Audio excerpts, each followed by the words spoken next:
So the other thing is, not only do you have to weigh the physical reality, you won't fit into those small clothes. You won't, that you starved to get into before, that you're never, that it's not going to happen. You don't even hope for it to happen or want to think about it anymore. It's not that we're trying to make it so that you don't like thinnerness. That would be egotistical. That's not what we're doing. We're not saying we need to flip this around and make it so that you don't like thin people or thinness, or that's negative, and we're going to put your body fat as a positive, like fat people are more beautiful and voluptuous. So we're not doing that. I'm not asking you to love being overweight or to like it. That's a common misconception in the idea that you accept it, is when you have a cognitive distortion around hating it, people make the cognitive distortion around that I have to love it.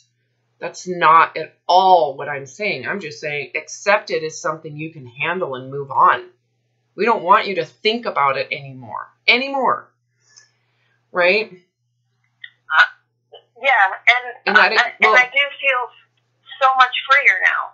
Yeah, and that includes, it's not just the physicality. Okay with it. Okay, this is my point. It's not just the physicality you have to accept as well. You have to accept the stigma that other people are going to assume about you. It isn't just, can I handle the physicality? Most people, even the morbidly obese clientele that I work with, that have dieted themselves or feast before famined themselves into 200 and 300 pounds, when they really look at the physicality that they've been living with, it's livable. It's hard, it's strenuous, but it's nothing as horrific as the actual psychological suffering and paralysis that they have because they feel bad about it, right? But you go into the next layer of acceptance, which is people that are ignorant, that don't understand the suffering. They're ignorant to the suffering, are going to judge me. They're going to assume I am lazy. They're going to assume that I'm a failure, that I'm giving up, that I don't have what it takes, that I don't want it enough. They're going to assume that I'm going to be super unhealthy, even though I'm extremely unhealthy in what I'm doing psychologically and behaviorally. That's creating this physical problem, right? They just see the physical outcome and say that's unhealthy. They don't see that the dieting and the desperate need to lose weight is causing the behavior that's creating that outcome, right? They don't see the big picture. So you're going out there amongst ignorant people because they don't truthfully, they've never lived inside of this. Or if they do, they still believe in the fantasy, right?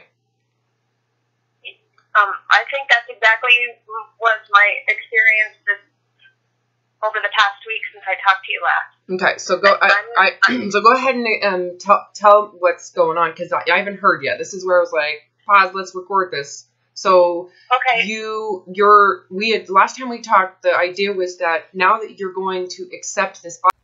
Hi, you guys. Sorry, but if you want to watch the whole video, click the link below.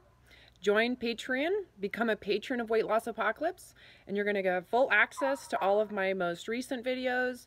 There's more conversation. I'm more actively involved in the conversations, and you're going to get exclusive access to the content of my newest projects, and you'll be able to support getting those projects out there to the public.